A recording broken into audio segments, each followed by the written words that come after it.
Mic राष्ट्राध्यक्ष को प्रदान करके उनसे व्यक्तिगत इस अवसर पर अनुरोध करता हूँ कि देखिए हमारा समाज बहुत मोटा है, झूठा है। इस समाज का सिपाही मुझे के नाते आपसे व्यक्तिगत इसको इसकी इसका समझिए और अपना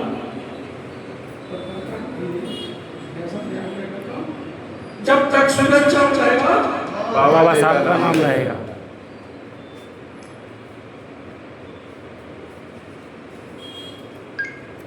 महामानव गौतम बुद्ध शिक्षा एवं सामाजिक क्रांति के महान अग्रदूत महात्मा ज्योतिबा फुले, साहू महाराज, नारायण गुरु पहले रामस्वामी नायकर, बाबा साहब डॉक्टर अम्बेडकर और बहुजनों के महानायक माननीय कांशीराम साहब के साथ साथ और जिन समाज के सभी महापुरुषों को कोटि नमन करते हुए, जैसा कि आपको विदित है, आज अमर शहीद उधम सिंह साहब का 86वां बलिदान दिवस है। मैं उधम सिंह साहब को महान श्रद्धांजलि देते हुए उनको नमन करता हूँ। आज के इस कार्यक्रम की अध्यक्षता और संचालन कर रहे हमारे परम सम्मानीय बुजुर्ग फौजी रमेश कुमार फौजी, हमारे साथ में सहयोगी साथी रोहित भंडारे जी, इलाहाबाद से चल के आए दास जी और हमारे आत्मशक्ति सभी सम्मानित बुजुर्गों और नौजवान साथियों। अभी हमारे वक्ताओं ने काफी विस्तार से आप लोगों के समर्थन की बात रखी है, क्योंकि समय काफी हुआ है, मेरे पास समय की कोई कमी नहीं है। आप लोगों के समय की वजह से मैं कह रहा हूँ, क्योंकि कार्यक्रम काफी लेट हुआ है शुरू और काफी समय आप लोगों का खराब हुआ है, इसलिए मैं आपके समक्ष बहुत ही नेट सेल में बहुत जरूरी बातें आपके समक्ष रखूंगा। साथियों, अमर शहीद उधम सिंह साहब जब जलियांवाला बाग का हत्याकांड हुआ था 13 अप्रैल 1919 को, बताया गया है कि 379 करीब जो है सरकार का रिकॉर्ड है, बताया जा रहा है कि हम 379 लोग मारे गए, 1600 राउंड गोलियां चली, लेकिन वहां के बारे में वहां के लोगों की ऐसी राय रही है शुरू से आज तक 1000 से अधिक लोग वहां मारे गए। 1600 राउंड गोलियां चली, 382 लोग मारे गए बताते हैं, लगभग 1000 से ज्यादा लोग मारे गए और तमाम लोग घायल भी हुए, क्योंकि जान बचाने के लिए वहां एक बहुत बड़ा कुआं था जो हमारी माताएं, बहनें, बुजुर्ग, नौजवान साथी उस कुएं में गिर गए और मर गए। तो जो इतना बड़ा जघन्य अपराध होता हुआ जिस नौजवान ने, जो छात्र था, उसने देखा और उनका हृदय विद्युत हो गया, अंदर उनके अंदर एक प्रतिशोध की ज्वाला धधक उठी कि मुझे उस व्यक्ति से बदला लेना है जो इस जघन्य अपराध के लिए सीधे सीधे जिम्मेदार है। वैसे हमें पंजाब के लोगों से जानकारी मिली है, सहयोग है कांशीराम जी के छोटे कार्यकर्ता होने के नाते इस देश के हर राज्य में मुझे जाने का मौका मिलता है। मेरा पंजाब के लोगों से हमारी विस्तृत बहुत सारी बातें हुई हैं, अमृतसर के लोगों से भी बातें हुई हैं। बताया जाता है कि उस कांड के पीछे एक मनवादी अधिकारी का हाथ था जिसने जनरल डायर को उकसाया और जनरल डायर ने हमारे कितने लोगों को मौत के घाट उतारा। हर घटना के पीछे जब हमारा रिसर्च है आता है सामने, तो हर घटना के पीछे कोई न कोई जहरीला सा मनोवादी जरूर उसमें सामने होता है। मैं नहीं कह रहा, पंजाब के लोगों का जो वहां के बासिंदे हैं उन्होंने ऐसा बताया है कि जनरल डायर को भी किसी मनोवादी ने उकसाया और जनरल डायर जब ये पता लगा कितने लोग मारे गए हैं, वो इंडिया से, भारत से लंदन भाग गया, इसलिए कि कोई भारतीय गुस्से में आकर के उसका मर्डर कर सकता है। तो एक छात्र जब शिक्षा अध्ययन कर रहा था, उसने ये संकल्प लिया कि मैं जब तक इस जलियांवाला कांड में मारे गए बहुजन समाज के निर्दोष शहीदों का बदला नहीं ले लूंगा, तब तक मैं अपने आप को ये नहीं समझूंगा कि मैं भी इंसान। तो 21 वर्ष बाद 13 अप्रैल 1919 को वो घटना हुई। 21 वर्ष बाद 13 मार्च 1940 को और जनरल डायर को लंदन में जाकर के शहीद उधम सिंह साहब ने गोली मार करके उसको मौत के घाट उतारा और उसका संकल्प अपना पूरा किया।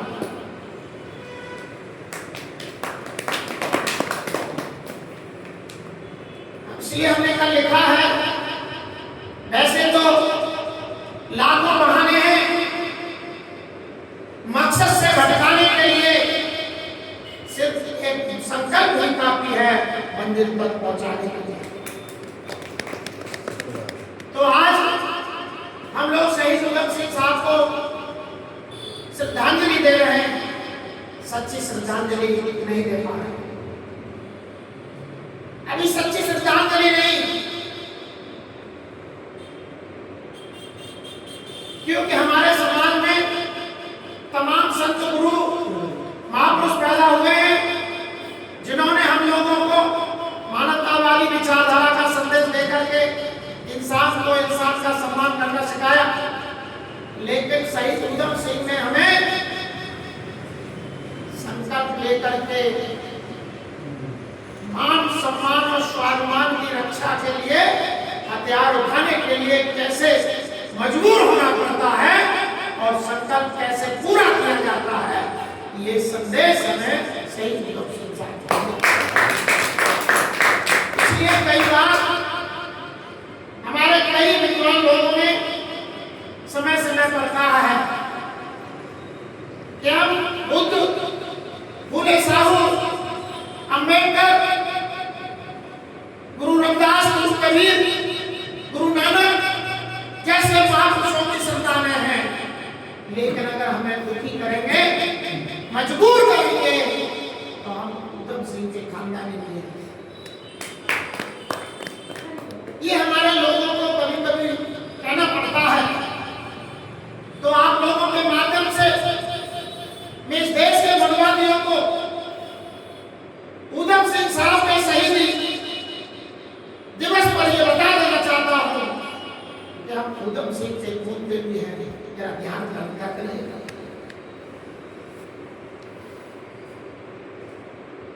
और आज जुलाई माह का अंतिम दिन है।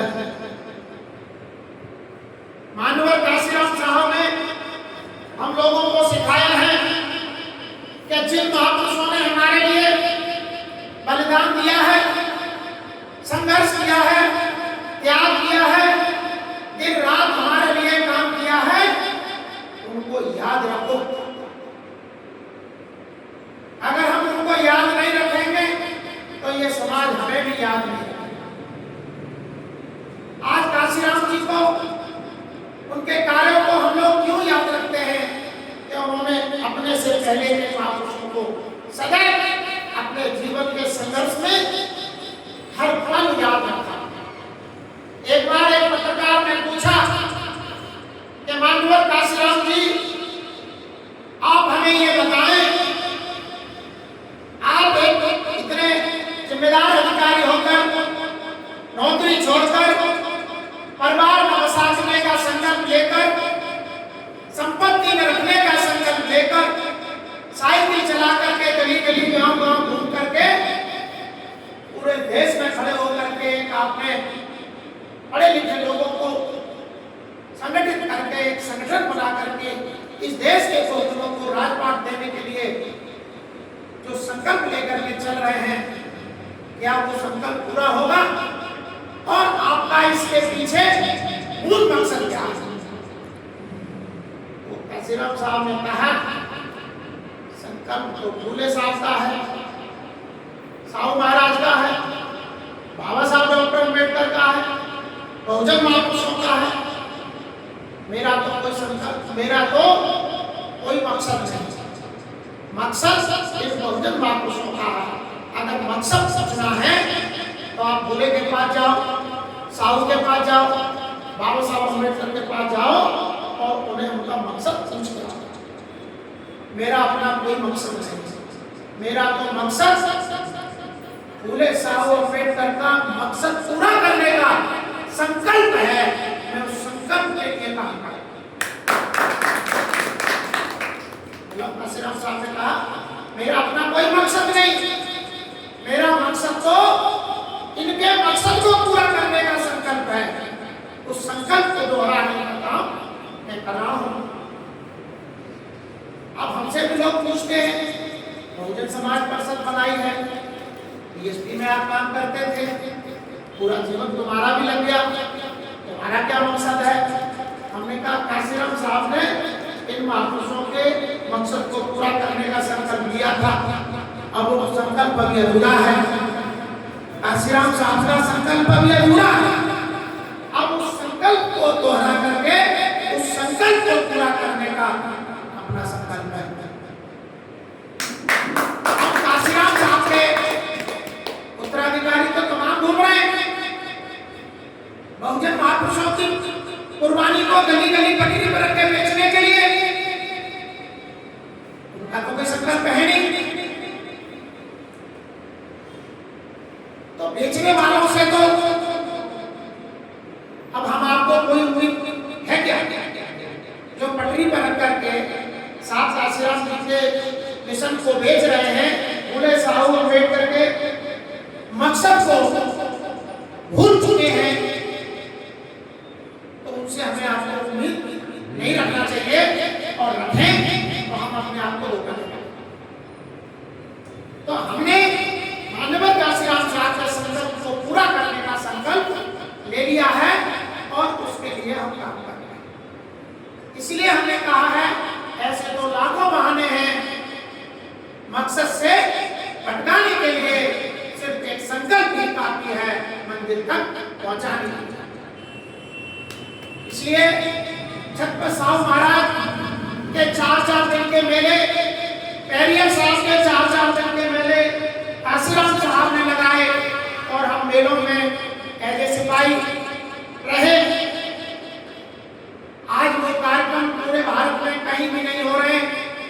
जैसा आपसे भी रोहित जी ने कहा, हमें मालूम है कि बात कहते हैं तो समय तो लगता है। मैं आज आपको बता दूं,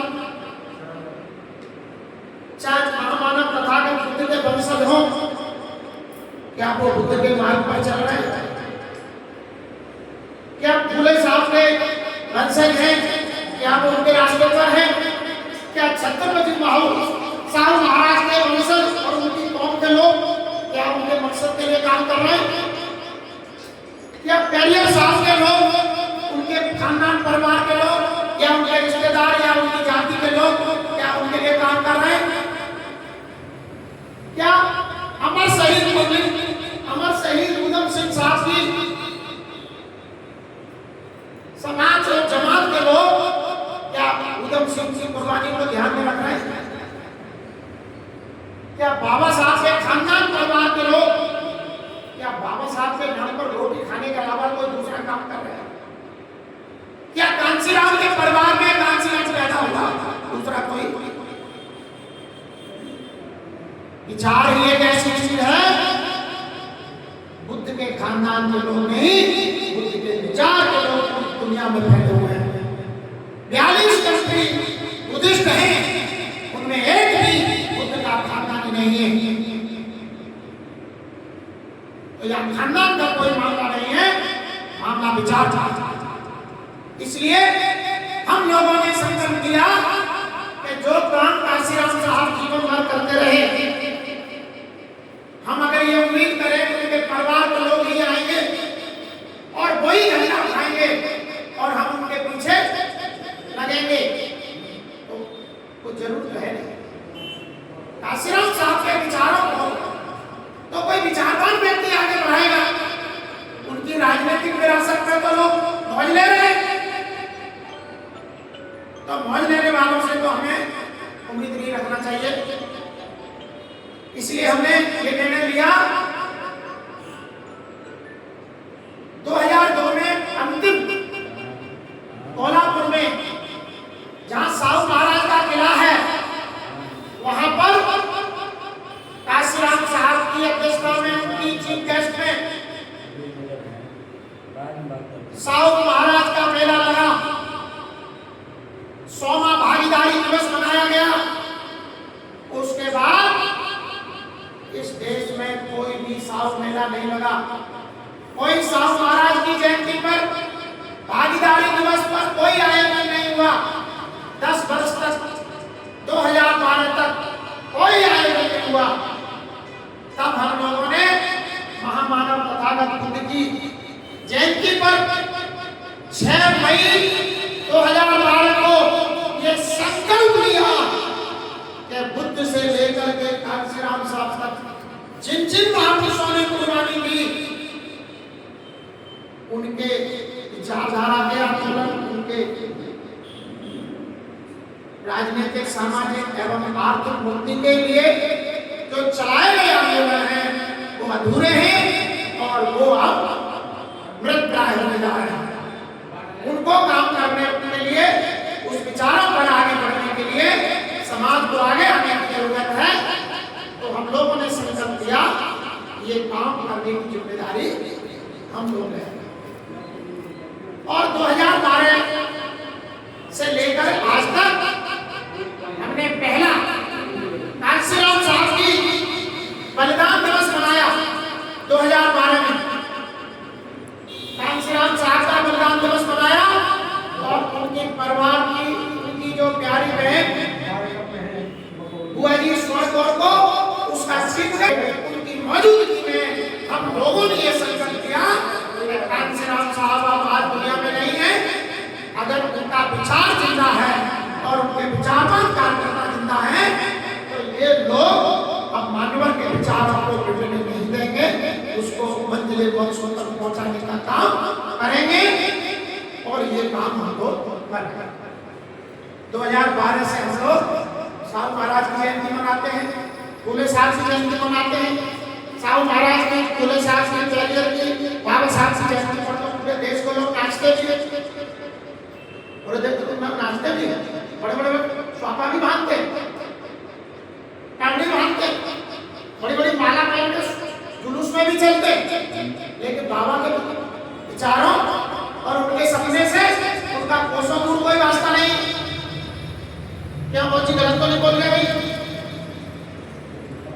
तो हम लोगों ने ये भी संकल्प किया कि हम माला नहीं पहनेंगे, स्वापे नहीं बांधेंगे, और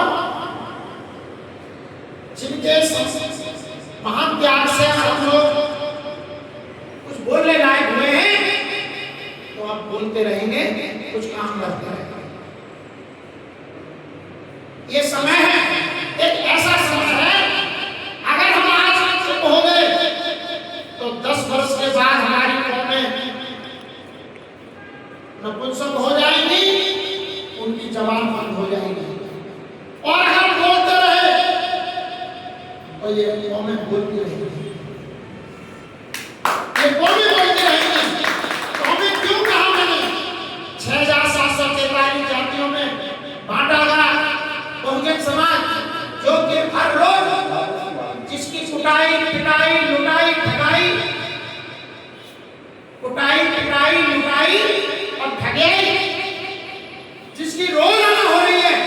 मुझे कोई बता दे एक भी जाति हो ओबीसी की जिसकी लुटाई पिटाई ठगाई न हो रही हो।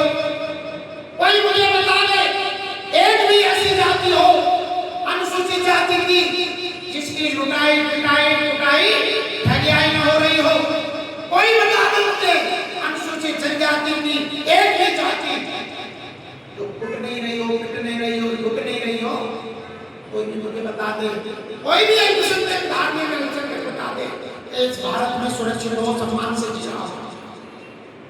जब सारे के सारे बहुजन पिट रहे हैं, लुट रहे हैं, कुट रहे हैं, लेकिन फिर भी मेरी जाति महान है, मैं क्षत्रिय हूँ, मैं ग्रेट फलानी जाति का हूँ, हमें बहुजन बनना है, ग्रेट बहुजन बनना। अगर और ग्रेट बहुजन जब बनेंगे जब फूले साहू पेरियर कांशीराम साहब बाबा साहब डॉक्टर अम्बेडकर के जितने भी अनुयायी हैं उनको सबको इन महापुरुषों के विचार पर आना होगा और अपनी अपनी जो फालतू की दुकानें हैं उनके शटर बंद करके बहुजन के शटर को खोल करके बड़ा शोरूम बनाना होगा। एक बड़ा शोरूम बनाना होगा बहुजनों का और उसके बगैर बात किसी से बनने वाली नहीं है। बात तो बिगड़ चुकी है। एक तो होती है बात बिगड़ने वाली है, लेकिन बात बिगड़ चुकी है और बिगड़ी हुई बात को बनाने के लिए हम लोगों को आगे आना होगा और ऐसे लोगों को भी आगे आना होगा जो अपने परिवार की जिम्मेदारी से फ्री है, चाहे वो 70 साल के 80 साल के, इनके 5 साल 4 साल 10 साल का जीवन रह गया। अगर वो अपने नाती पोते परपोतों के लिए कुछ करना चाहते हैं तो यही 10 वर्ष है भविष्य में कि आप अमर हो जाएंगे, अन्यथा तुम्हारे नाती पोते किन हालातों में जिएंगे आप लोग सोचिए, सोच लीजिए। ये महापुरुष हैं जिनको आज हम माला पहना रहे हैं, जिन्होंने हमारे लिए कुर्बानी दी है। एक वो लोग हैं जो अपने नाती पोतों के लिए गड्ढा खोदने में मनवादियों की मदद कर रहे हैं। ये बहुत क्लियर मैटर है। एक ये महापुरुष हैं जिनके नाम लेके आज हम चर्चा कर रहे हैं, उनके विचारों की बात कर रहे हैं। एक वो लोग हैं जो कब्र में जाने वाले हैं और अपने नाती पोतों के गड्ढा खोदने में मनवादियों का साथ दे रहे हैं। ये बहुजन भागीदारी दिवस हम इसलिए मनाते हैं, जो करोड़ों बहुजन समाज के लोग हैं जो कि 6,743 जातियों में बटे हुए हैं, जो रोजाना लुट पिट रहे हैं। ऐसे लोगों में भाईचारा बनाना होगा और अपनी मूछें सिर्फ अपनी जाति के और परिवार के नाम पर जो ऐंठते रहते हैं उन लोगों को बहुजन समाज बनाने में लग जाना चाहिए। साहू महाराज ने सम्राट अशोक के बाद कोई एक ऐसा राजा हुआ जिसने अपना पूरा राजपाट राज का खजाना शिक्षा के लिए, शिक्षित बच्चों के रहने के लिए और गैर बराबरी दूर करने के लिए, जातिगत भेदभाव मिटाने के लिए एक अपने आप में एक आंदोलनकारी बन गया। एक ऐसा राजा जिसने पूरा का पूरा जीवन एक व्यवस्था परिवर्तन आंदोलन के लिए अपने आप को झोंक दिया। और ऐसा कोई राजा, कोई मराठा राजा नहीं बचा इस देश का जिसके घर में जाके साहू महाराज ने ये न कहा हो कि जो काम मैंने किया है वो तुम भी करो, ये हमारी और आपकी साझी जिम्मेदारी है। ग्वालियर भी आए थे माधवराव सिंधिया के घर में। तो माधवराव सिंधिया के पिताजी के पिताजी से उनकी मुलाकात हुई और उन्हें कहा कि भाई जो काम मैंने किया है तुम ही मराठा हो, ये काम तुम भी शुरू करो और 50% जो मैंने जो भागीदारी की है लुटे लोगों को, शोषित पीड़ित जमात के लोगों को जो जातिगत आधार पर सताए गए हैं सदियों से, उनको सम्मान देने का काम मैंने किया है, पढ़ाया लिखाया और राजकाज में उनको 50% मैंने भागीदारी दी है, ये काम भी तुम शुरू कर दो। तो मैं अपने आप को ये समझूंगा कि मेरी बात मेरे कौम के लोग मान रहे हैं। तो राजा ग्वालियर वाले ने कहा कि सोना चांदी हीरा जवाहरात जितना चाहिए, क्योंकि आप बड़े राजा हैं, छत्रपति राजा हैं, आप छत्रपति शिवाजी के 5वें उत्तराधिकारी हैं, इसलिए हम आपके सम्मान करेंगे, लेकिन जिनके लिए आप काम कर रहे हैं एक फूटी कौड़ी नहीं दूंगा, एक फूटी कौड़ी नहीं दूंगा। जब साहू महाराज ने ये जवाब सुना तो साहू महाराज ने एक गिलास पानी दी, बिना नसीब अच्छा नहीं समझा और जिस गाड़ी से वो स्पेशल गाड़ी से आए थे कोल्हापुर से, उसी गाड़ी में बैठ करके वो वापस चले। 2 बार काम कर दिया। राजर्षि छत्रपति, राजर्षि का जो नाम है ये राजर्षि इसमें तो लिखा नहीं है, राजर्षि का जो सम्मान है वो 2 बार काम कर आए थे। काम करके उन्हीं कुर्मी समाज के लोगों ने साहू महाराज को राजर्षि का सम्मान दिया। एक राजा था इस देश का, बड़ौदा महाराज, और बड़ौदा महाराज की सूबेदार की बेटी साहू महाराज की पत्नी थी और बड़ौदा महाराज की नातिन साहू महाराज के बेटे राजा राम की पत्नी थी। तो साहू महाराज अपने बेटे की शादी में बड़ौदा गए थे, राजा साहब से वैसे बात उनकी होती रहती थी, तो बोले कि इस बहाने हम लोग राजा साहब और हम बैठ के कुछ बातें भी करेंगे और हो सकता है जैसा आंदोलन को मैं चला रहा हूँ उस पर बड़ौदा महाराज सहमत हो जाएंगे तो हम मिल करके इस काम को आगे बढ़ाएंगे। तो साहू महाराज से उनके जो रसोइया थे बड़ौदा महाराज के, वो बहुत चढ़ते थे, क्योंकि साहू महाराज ने अपने रसोइयों में जो अनुवादी रसोइये थे उनकी लात मार करके किले से बाहर भगा दिए थे। तो एक बार खाने का निरीक्षण करने के लिए साहू महाराज मेस में चले गए और उन्होंने देखा हुआ खाना पीना क्या बना रहे हो, जिसको तुम हमें खिलाते हो, उन्हें कोई शंका हो गई होगी।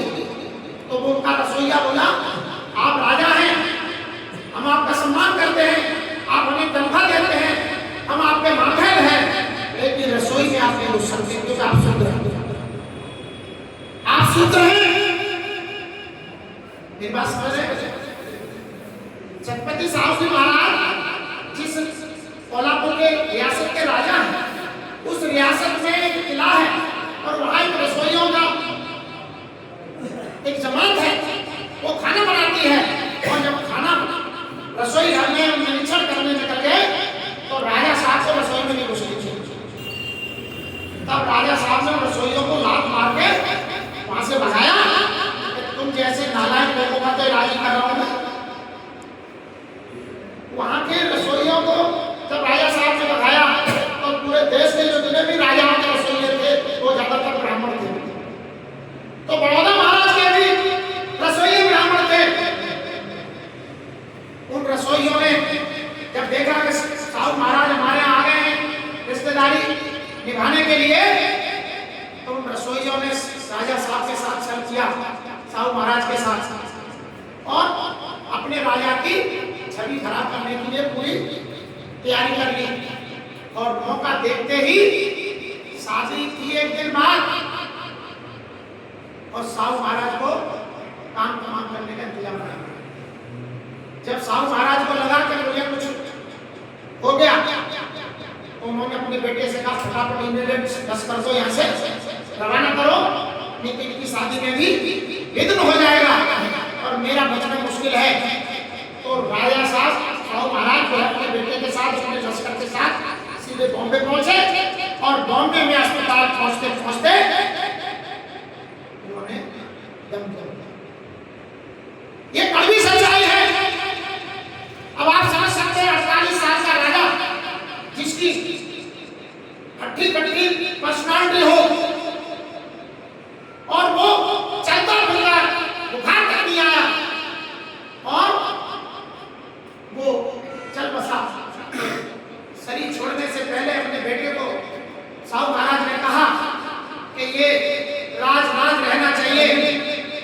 अगर गलती से भी ये बात जो है राजा को पता पड़ गई, मेरी बात सुनिए बाबू जी, बड़ी गहरी बात बता रहा हूँ।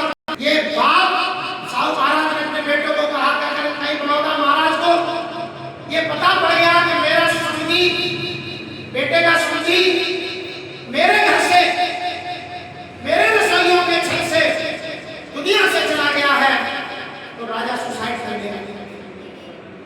और मैं नहीं चाहता कि बड़ौदा महाराज सुसाइड करें। एक बहुत अच्छे राजा हैं, तमाम करोड़ों लोगों की सेवा करते हैं वो। तो साहू महाराज इस तरीके से दुनिया से विदा हो गए। अगर साहू महाराज 20 वर्ष और चल जाते, मैं आज दावे के साथ कह सकता हूं देश का प्रधानमंत्री जवाहरलाल नेहरू ने बाबा साहब डॉक्टर अम्बेडकर होते, कोई उपाय बना नहीं। मैं दावे के साथ प्रमाणित रूप से कह सकता हूं क्योंकि स्वयं साहू महाराज ने बाबा साहब को अछूतों का लीडर घोषित किया था। ये पूरी दुनिया को मालूम है। अगर 20 वर्ष साहू महाराज जिंदा रहते तो बाबा साहब के साथ बड़ौदा में जो घटना हुई, बाबा साहब को बड़ौदा महाराज से जो स्कॉलरशिप लेनी पड़ी वो लेनी नहीं पड़ती। और बड़ौदा में बाबा साहब रोए तो बाबा साहब रोते नहीं। बाबा साहब का जो अपमान बड़ौदा में हुआ वो होता नहीं, क्योंकि बड़ौदा के जो रसोइया थे, वहाँ के जो पेशवा थे, जो महाराज के अंदर में खाते राजा ना थे लेकिन वो बजाते मनवादियों का थे। इसलिए बाबा साहब को दर्द महसूस हुआ, जो तकलीफें हुई तो साहू महाराज के न होने के कारण। इसलिए हमें मालूम है कि साहू महाराज का हमारे प्रति, हमारे समाज के प्रति, हमारे धर्म के प्रति क्या योगदान है। क्योंकि बाबा साहब जब संविधान लिख रहे थे तो आर्टिकल 340 जब लिखा जा रहा था, जिसमें बहस हो रही थी संविधान सभा में, तो तमाम मनवादी लोगों ने बाबा साहब को रोका, उनकी कलम को रोका कि आप ये सब नहीं लिख सकते, आप ये जातिवाद फैला रहे हैं संविधान में, आप बगैर भेदभाव के पूरे देशवासियों के लिए संविधान लिखिए। ये आर्टिकल 340-41 ये नहीं चलने वाला। एक बड़ा बात सुनिए, तो बाबा साहब ने कहा कि 340 ओबीसी के लिए, 341 एससी के लिए, 342 एसटी के लिए नहीं लिखूंगा तो फिर मैं ये संविधान नहीं लिखूंगा। ये रख लो अपनी धर्मशाला, मुझे तुम्हारा संविधान नहीं लगेगा।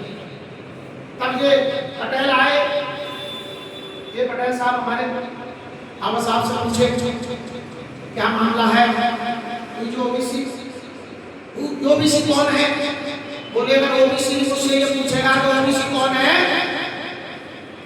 ये तो बड़ी सरल सी बात। ओबीसी है मुझसे ये पूछेगा कि ओबीसी कौन है, तो बड़ी सरल सी बात है।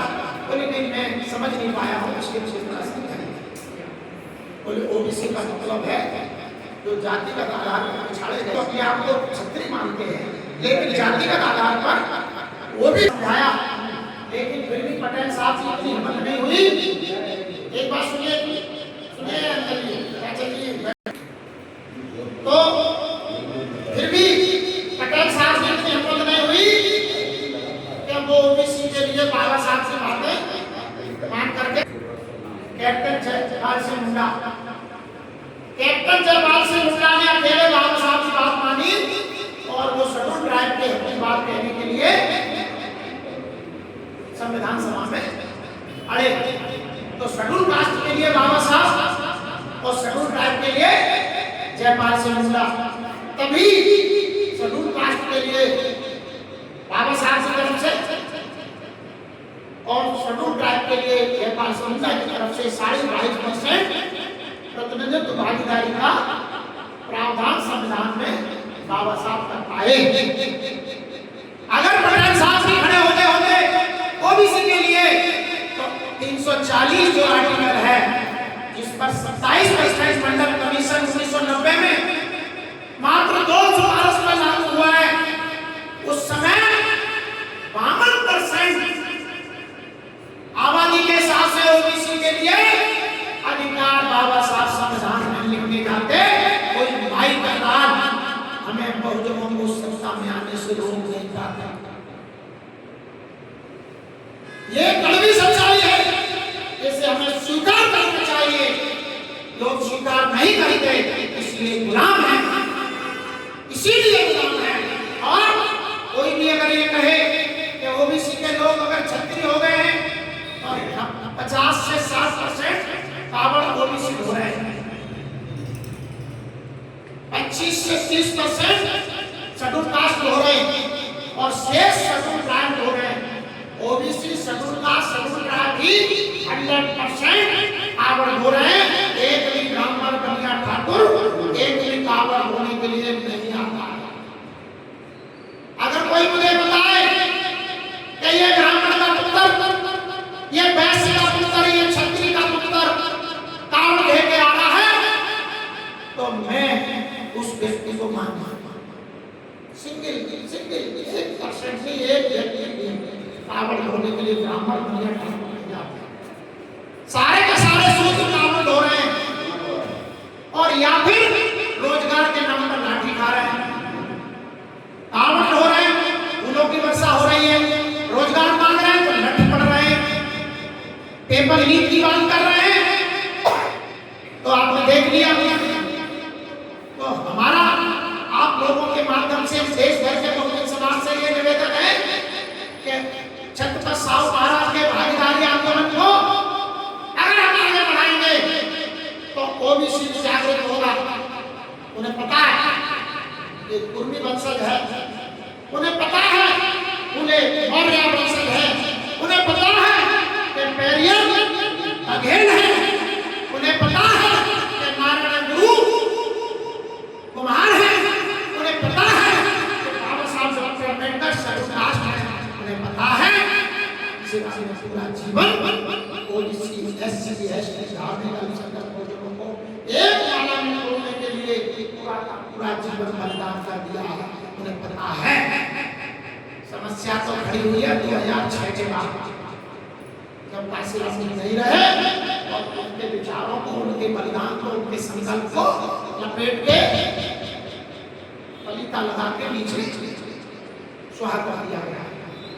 आज काशीराम जी नहीं है, उनका विचार है और उसके विचारों को उनके उत्तराधिकारियों ने लपेट के स्वाहा कर दिया। अब इन महापुरुषों के आंदोलन को चलाने के लिए कोई धन्ना सेठ फंडिंग नहीं करेगा और कोई महलों वाला, कोई कोठी बंगले वाला अपने बेटे को नहीं देगा।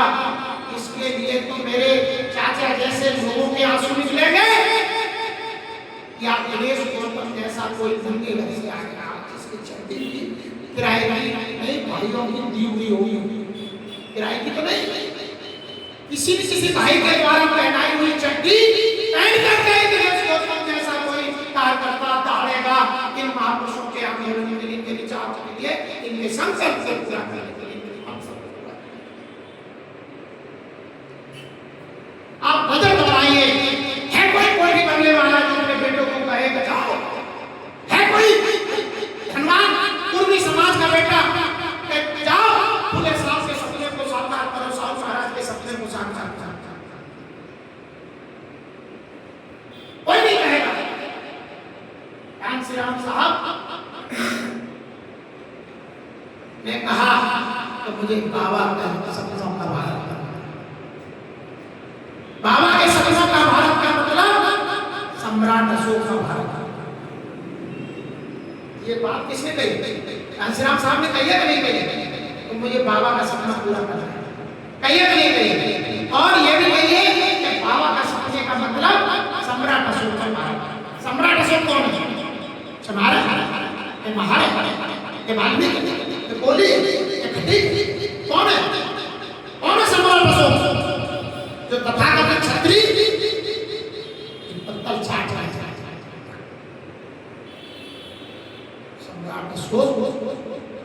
अलग जात पात नहीं है, वो हमारा पुरखा है जिसने इस देश में बुद्ध के विचारों को पूरी दुनिया में फैलाने के लिए अखंड भारत को लगा दिया। आज अगर सम्राट अशोक का भारत बनेगा तो जात के नाम पर नहीं बनेगा, बहुजन के नाम पर बनेगा। और बहुजन जब बनेंगे तभी बहुजन समाज इस देश का उपनाम बनेगा।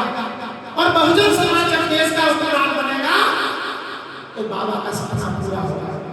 और बाबा का सपना पूरा होगा तो सम्राट अशोक का भारत बनेगा।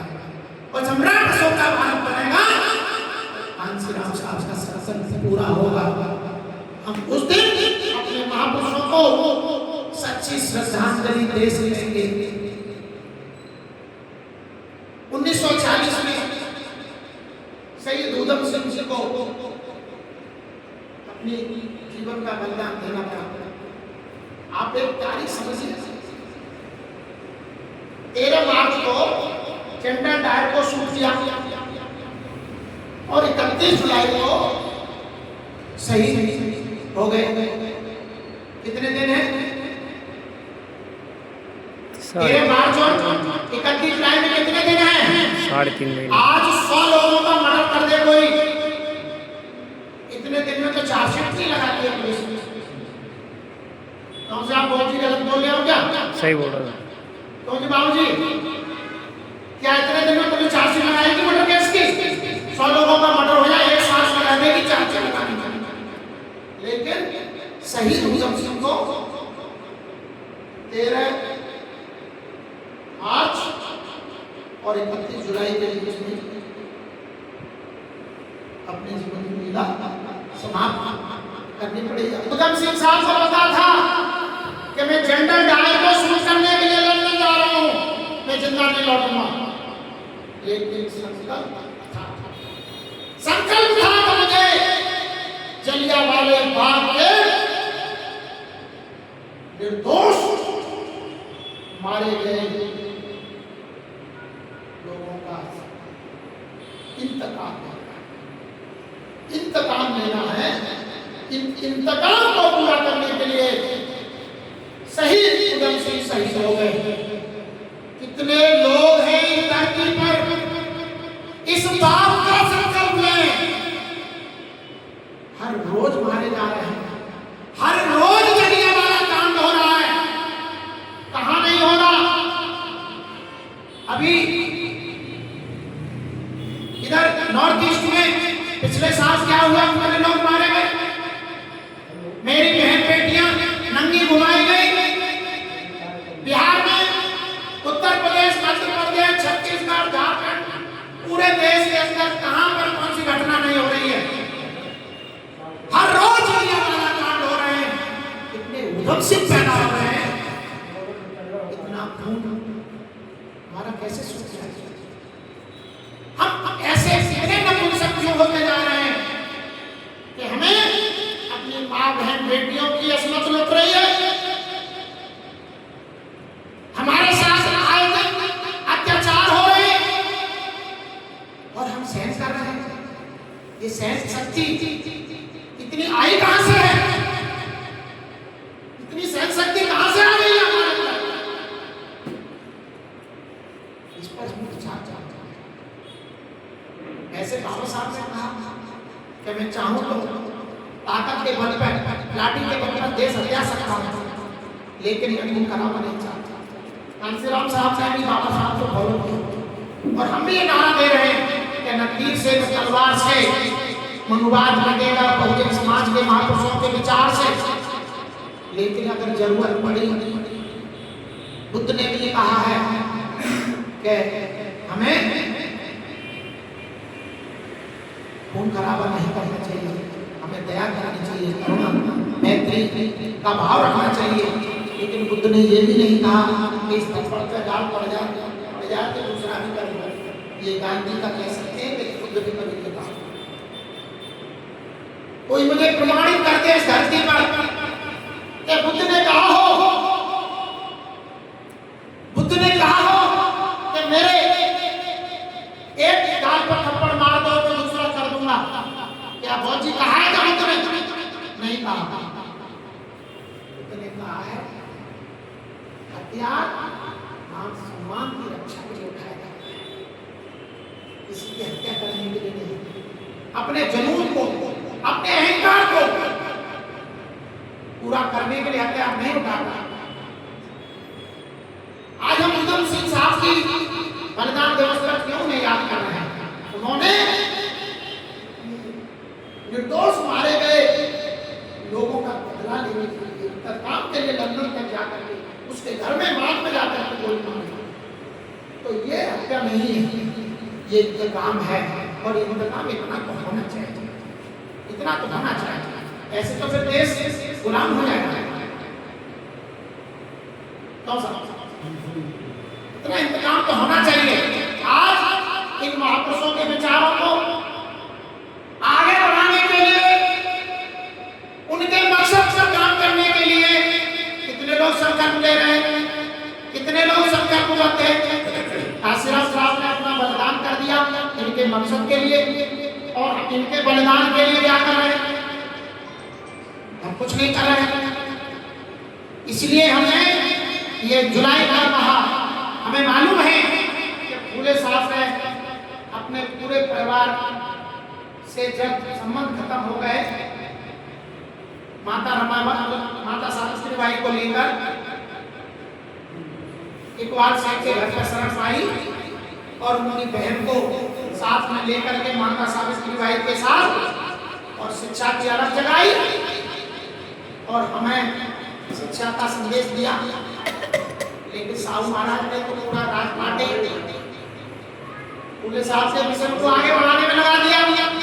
फूले साहब के बाद जो संगठन फूले साहब ने 24 सितंबर 1874 को 24 सितंबर 1874 को जिस साल साहू महाराज का जन्म हुआ था, 26 जुलाई 1874 को इनका जन्म हुआ और 24 सितंबर 1874 को फूले साहब ने सत्य शोधन समाज की स्थापना की और उस सत्य शोधन समाज को साहू महाराज ने आगे बढ़ाने के लिए अपना राजपाट दांव पर लगा दिया, अपना जीवन दांव पर लगा दिया।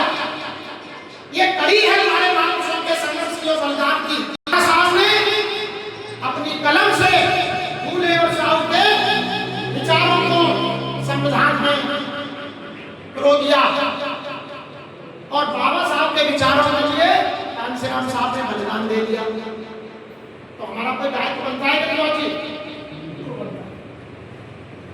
मैंने अपने नाम के पीछे बहुत नहीं लिखा, लेकिन मेरा परिवार 1956 का बुद्धिस्ट है। कब तक? 18 मार्च 1956 को बाबा साहब आकर आए थे। तो मेरे पिताजी ने और मेरे चाचा जी ने बाबा साहब को सुना और बाबा साहब को बहुत करीब से देखा। और जिस बुद्ध विहार शक्तिपीठ का बाबा साहब ने उद्घाटन किया, उसी बुद्ध विहार के सबसे बड़े धर्माचार्य के रूप में सेवा करते हुए मेरे चाचा जी अपना जीवन 8 फरवरी 1993 में पूरा कर। तो मेरा परिवार तो 1956 का बुद्धिस्ट है, लेकिन मैंने अपने नाम के पीछे तो नहीं लिखा मौजी, लेकिन मैं आचरण से पंचशील का पालन करता हूँ, आचरण से पंचशील का पालन करता हूँ।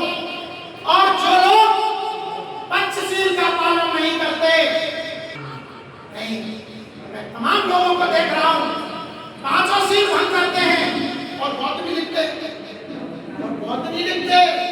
महामानव तथागत बुद्ध के गुरु बने फिरते, महामानव तथागत गौतम बुद्ध के गुरु बने फिरते, अनिवार्य नहीं।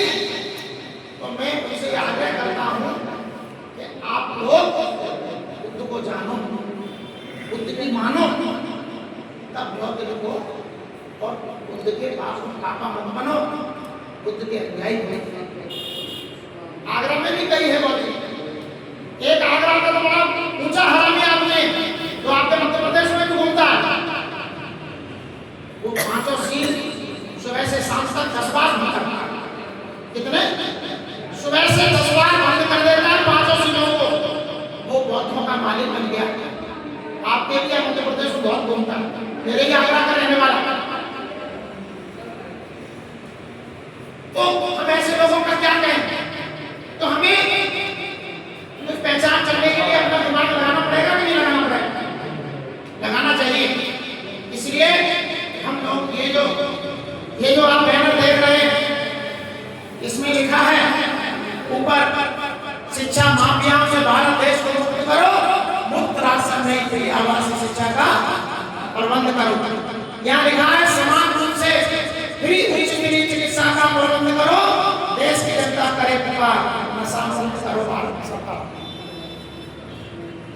बहुजन समाज परिषद के द्वारा चलाए जा रहे राष्ट्रव्यापी आंदोलन की दिशा में बढ़ते हुए कदम भारत देश की जनता को मुफ्त राशन की नहीं बल्कि शिक्षा का राष्ट्रीयकरण करके समाज शिक्षा प्रणाली के आधार पर फ्री आवासीय शिक्षा व्यवस्था, शासन स्तर से फ्री बेहतर चिकित्सा और नशा मुक्त भारत तथा समान रूप से भेदभाव के कानूनी न्याय, सामाजिक सुरक्षा, समुचित रोजगार, यातायात के साधनों की दरकार है। हमने लिखा है संवैधानिक मौलिक अधिकार मांगने से प्राप्त नहीं होंगे बल्कि संघर्ष से हासिल करने पड़ेंगे। बाबा साहब कहते हैं शिक्षा में शेर जी का दूध है, जो पिएगा वो दहाड़ेगा। शिक्षा मिलेगी तभी तो दहाड़ेगा, वो शिक्षा ही छीन ले। आज 1 लाख से ज्यादा स्कूल बंद हो चुके हैं, पूरे देश में सरकारी स्कूल बंद हो चुके हैं 1 लाख से ज्यादा, और प्राइवेट स्कूल ऐसा कोई भी विधायक, मुझे इस पूरे भारत में एक भी विधायक, एक भी सांसद अभी तक नहीं मिला जिसके पास उसके इंटर कॉलेज और डिग्री कॉलेज में हो और उनके स्कूलों में आम मजदूर और गरीब और मजबूर का बच्चा प्रवेश नहीं पा सकता। आगे क्या हो रहा है? और उनके जो स्कूल हैं वो सरकारी फंड से बनते हैं। विधायक और सांसद निधि 90% उसमें खर्च होती है। तो ये बातें ये हमें समझनी होगी। इसलिए हमने अभी 26 मई 2025 से अब तक 4 बार ज्ञापन दिए। ज्ञापन मात्र हमने इसलिए नहीं दिए हैं सरकार की गर्दन पकड़नी। मोदी सरकार जी बाबा साहब के दिए हुए इस पेन की ताकत से, संवैधानिक ताकत से, संविधान में बाबा साहब ने जो हमको मौलिक अधिकार दिए हैं, आर्टिकल 19 दिया है, उससे हम ये आवाज हमारी निकल रही है। आर्टिकल 21 दिया है, आर्टिकल 21 के तहत ये ज्ञापन हमने दिया है। आर्टिकल 21 को सरकार ने निकाल के फेंक दिया। आर्टिकल 21 जीवन का अधिकार, आप लोग पढ़ लीजिए संविधान अपने घरों में हो तो। आर्टिकल 21 नौजवानों को बेचैनी है। बाबा साहब की सिर्फ जय भीम कभी जानते हैं कैसे भी, लेकिन बाबा साहब से विचार करने नहीं पड़े किसी को। और आज 90% नौजवान पटरी से उतरा हुआ है और पगलाया हुआ घूम रहा है। इसलिए बाबा का मिशन कूड़े में जा रहा है। मेरी सुनिए, बाबा का मिशन कूड़े में जा रहा है। 90% नौजवान सिर्फ जय भीम तो करता है। जय भीम क्यों करता है? जय भीम के मायने क्या है? बाबा का मिशन क्या है? बाबा का सिद्धांत क्या है? बाबा ने हमसे क्या कहा है? वो हमें लोगों को नहीं पता। तो मैंने ये 9 पेज का ज्ञापन, बाबूजी सुनिए, 9 पेज का ज्ञापन चौथी बार अभी किस दिन, जिस दिन साहू महाराज का 124 भागीदारी दिवस हमने मनाया आगरा में, 152वां जन्मोत्सव मनाया और इसमें लिखा लोक राजा राजर्षि छत्रपति साहू महाराज के 152वें जन्मोत्सव एवं 124वें भागीदारी दिवस के गौरवशाली अवसर पर आयोजित जन्मोत्सव एवं बहुजन भागीदारी सम्मेलन दिनांक 26 जुलाई 2026 के मौके पर ज्ञापन। आज तक इस धरती पर, इस भारत की धरती पर किसी ने, किसी भी सामाजिक संगठन ने, किसी भी राजनीतिक संगठन ने आज तक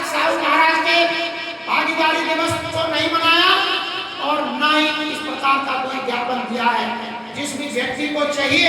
इस ज्ञापन की प्रति PDF हमारे रोहित जी को आप फोन करके ले सकते हैं और इस ज्ञापन को पढ़ सकते हैं। इस ज्ञापन में ही बाबा का सपना पूरा है। इस ज्ञापन में ही साहू महाराज का संकल्प छुपा हुआ है। इसी ज्ञापन में फूले साहब का आंदोलन छुपा हुआ है। इसी ज्ञापन में शहीद उधम सिंह का सपना छुपा हुआ है। इसी ज्ञापन में राम का संकल्प छुपा हुआ है। अगले 50 साल की भारत की राजनीति किधर जाएगी और किधर जाना चाहिए और इस देश की राजनीति कहां होगी, ये ज्ञापन तय करेगा। अगले 50 साल की राजनीति कहां होगी, क्या होगा इस देश में और देश की सरकार को क्या करना चाहिए, वो हमने इस ज्ञापन में इंतजाम कर दिया है। चाहे सरकार मोदी जी की रहे, चाहे सरकार इसके बाद किसी की भी आए, लेकिन इस ज्ञापन को पढ़ना पड़ेगा, उनको नहीं पड़ेगी। उसकी नींद हराम करने का काम हम कांशी राम साहब के कार्यक्रम करेंगे और अपने बच्चों को शिक्षा दिलाएंगे। बाबा साहब ने जो 3 सूत्रीय पत्र हमें दिया है, एजुकेट ऑर्गेनाइज, शिक्षित बनो, संकित रहो और संवैधानिक अधिकारों के लिए संघर्ष करो। इस काम को करने के लिए हमें ये ज्ञापन और ये बाबा साहब के संविधान का पहला प्रियम्बल, ये प्रियम्बल है।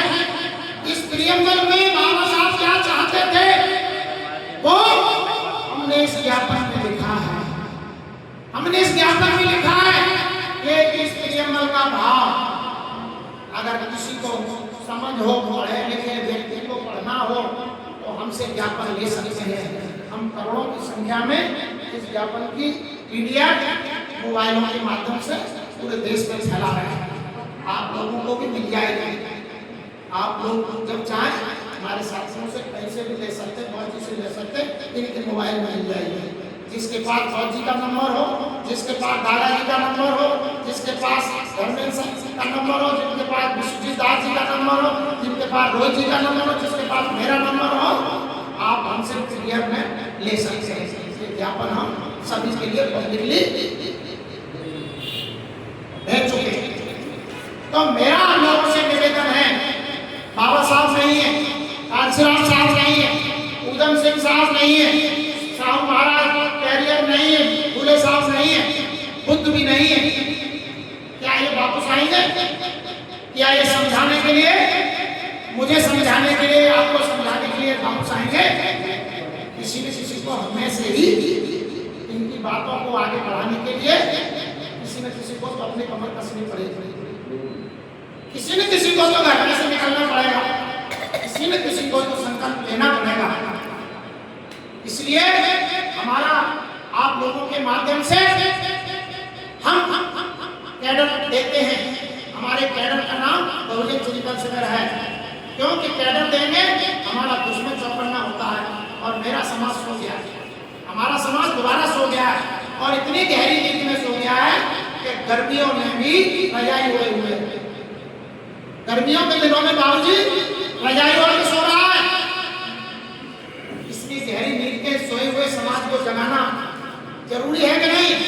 लेकिन कांशी राम साहब ने बात तो बताई है कि जो व्यक्ति सोया हुआ है उसको तो तुम पानी छिड़क के, हाथ के हिला के, आवाज लगा के, हाथ हिला के जगा सकते हैं, लेकिन जो सोने का नाटक कर रहा है,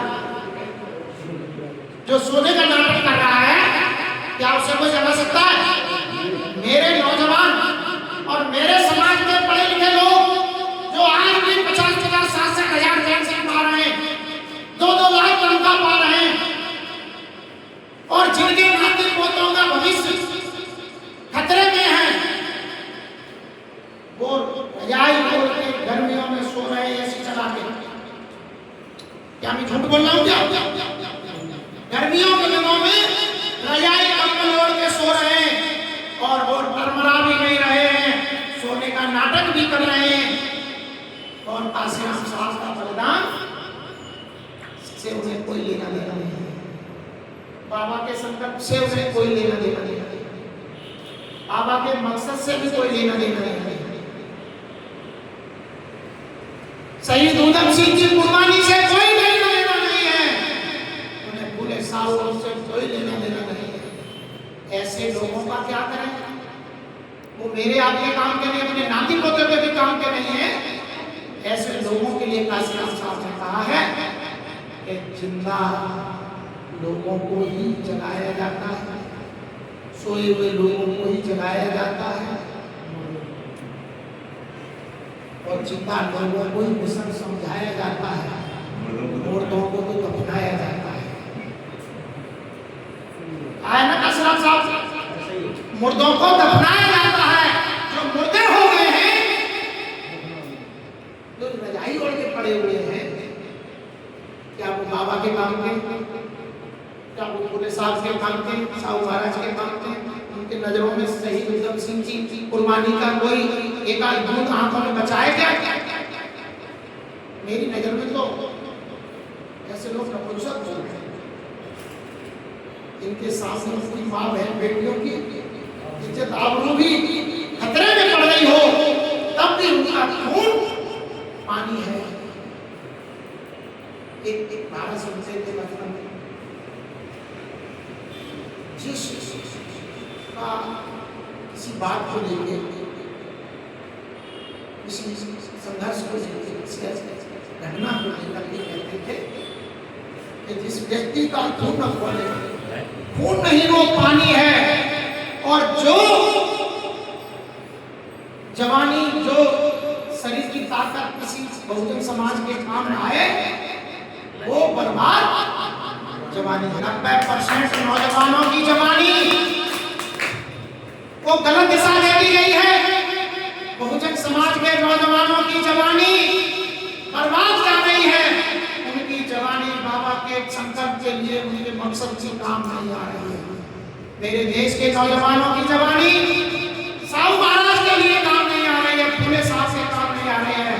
मेरे नौजवानों की जवानी उधम सिंह के संकल्प के काम नहीं आ रही है, काशीराम साहब के बलिदान के काम नहीं आ रही है। मेरे नौजवानों की जवानी बर्बाद हो रही है और उनके जीवन के भी, उनके खुद के भी काम नहीं आ रही है। ऐसे लोगों, नौजवानों, भाइयों को, बुजुर्गों से मेरी याचना है कि समाज को गलत दिशा में जाने से रोको। आप सोइए मत, आपका दुश्मन 24 घंटे काम करता है, शिफ्टें लगती है उनकी, 24 घंटे काम होता है हमारे दुश्मन के यहाँ, और हम 24 घंटे अपने दुश्मन के मकसद को पूरा करने में काम कर रहे हैं। हम अपने दुश्मन के मकसद को पूरा करने के लिए काम कर रहे हैं। तो मैं बहुत ज्यादा आप लोगों से आपका समय बर्बाद नहीं करते हुए मैं बस ये याचना करता हूं कि अगर कांशीराम साहब के बलिदान से, बाबा के मकसद से, शहीद उधम सिंह के बलिदान से, बैरियर के त्याग से, फूले साहब और साहब महाराज के कुर्बानी से अगर थोड़ा भी लगाव है, तो हमें कांशीराम साहब का जो अधूरा कारवां है, राजनीतिक, सामाजिक एवं आर्थिक मुक्ति आंदोलन, बहुजन भाईचारा, इस देश के बहुजनों को इस देश का हुक्मरान बनना और बाबा के सपनों का भारत बनाना, सम्राट अशोक का भारत बनाना, ये काम अभी अधूरा है और हम अब उल्टी दिशा में जा रहे हैं। हम बैक मार गए हैं। महापुरुषों का आंदोलन काशीराम साहब ने जहां तक पहुंचाया था, वहां से हम 50 साल पीछे जा चुके हैं। और जी 50 साल पीछे जा चुके हैं। बाबा साहब ने कहा आगरा की धरती पर 18 मार्च 1956 को रोते हुए कहा था कि मैं इस कारवां को, इस आंदोलन को बड़ी परिश्रम से, कड़ी मेहनत से, बलिदान से, अपने 4 बच्चों की कुर्बानी से, रमाबाई के बलिदान से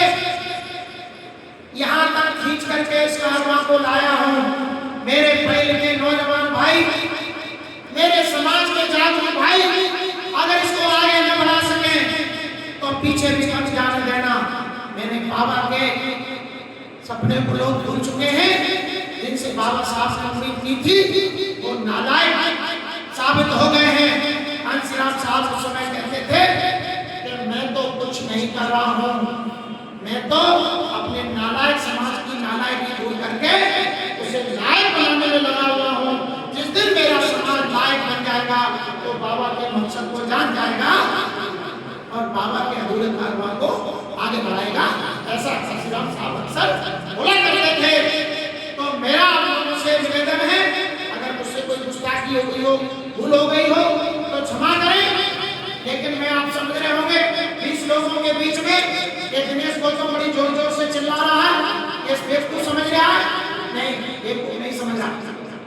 हंसराज साहब 98 में राजस्थान, मध्य प्रदेश के चुनावी दौरे में रहते थे। हेलीकॉप्टर से मध्य प्रदेश और राजस्थान रोजाना आते थे दिल्ली से, और शाम को 6 बजे के बाद दिल्ली पहुंचने के बाद 7 बजे से लेकर के 10 बजे तक 2 मीटिंग करते थे। क्या 2 मीटिंग डेली। एक दिन क्या हुआ तो काशीराम साहब की कोई मीटिंग लगी और रोड के किनारे लगी, जैसे ये रोड है, हम तो ऊपर हैं, नीचे मंच लगा था और वहाँ कुर्सियाँ पड़ी थी। तो वहाँ पर 3 लोग मंच पर बैठे थे, बहुत जी की तरह एक बुजुर्ग अध्यक्षता कर रहे थे, एक मेरा जैसा बेवकूफ आदमी संचालन कर रहा था। कांसीराम साहब भाषण दे रहे थे। अब कांसीराम साहब जो है 1-1.5 घंटे वहाँ भाषण देते रहे। वहाँ तमाम हजारों लोग निकल गए, लेकिन वहाँ सुनने वाला कोई नहीं था। तो वहाँ पर एक मोची जैसे जो अध्यक्षता कर रहे थे, उन्हें संचालक से कहा, आपको तेरी और मेरी आपको डांट पड़े। तो संचालक महोदय जब मीटिंग खत्म होगी बोले, साहब माफ कर दो, आगे कभी भूल नहीं होगी। क्या हो गया? आज तो कुछ सुनने वाला ही नहीं था, आप 1.5 घंटा भाषण देते रहे। हम कह रहे साहब आज क्यों इतना बोल रहे हैं, यहाँ कोई सुनने वाला नहीं है। बोले तू मूर्ख आदमी है। 3 जे बैठे, चौथा ही बुढ़ा बैठा और 5वां तू है और 6वां मैं। अगर ये 3 बैठे हैं और तेरे में और 3 में से बुढ़ा सा है, 5 में से अगर 2 लोगों को मेरी बात समझ में आ गई तो मेरी आज की 1.5 घंटे की बकवास काम है। और जी तो आप कह लोगे 20 या 21 लोग हैं। अगर 5 लोगों को भी मेरी बात चुभ गई इनके मकसद के लिए, काशीराम साहब के संकल्प के लिए, क्यों बाबू जी? साहू महाराज पूरे साहब कैरियर, शहीद उधम सिंह, बाबा साहब डॉक्टर अम्बेडकर, माननीय काशीराम जी और महामानव तथागत गौतम बुद्ध के मकसद के लिए, काशीराम साहब के संकल्प के लिए और मेरे जैसे एक बेवकूफ आदमी की कुर्बानी के लिए, अपनी भी कुर्बानी हो गई। 56 साल के हो चुके हैं, 20 साल से ज्यादा जिंदा रहने वाले नहीं हैं और अपने पास कोई MP, MLA, मंत्री, मुख्यमंत्री, प्रधानमंत्री बनने का कोई सपना नहीं, परिवार है नहीं है, जमीन जायदाद की कोई चिंता नहीं है, अपने पास कुछ नहीं है। इनका संकल्प है, इनका मकसद है, इनका संकल्प है और इनका मकसद है। इसके लिए अपनी कुर्बानी हमने देने का संकल्प ले लिया। अगर इस संकल्प में अगर 2 आदमी भी आप लोगों में से अगर अपने साथ खड़े हो गए, इन 2 माताओं में से, बहनों में से एक बहन भी अगर हमारे साथ खड़ी हो गई तो इनका मकसद पूरा हो जाएगा। उनका संकल्प कोई पूरा होने से रोक नहीं पाएगा। ये मेरा दावा है। मैं कोई गलत बोल रहा हूँ क्या? इसलिए मैं आदरणीय मौजू को पुनः अभिवादन करते हुए, आप सभी का आभार प्रकट करते हुए, अपने बहुजन महापुरुषों को कोट-कोट वंदन करते हुए मैं अपना विचार समाप्त करता हूँ। सभी को नमो बुद्धाय, जय भीम, जय भारत, जय बहुजन महापुरुषों की जय हो। सभी बहुजन महापुरुषों की जय हो।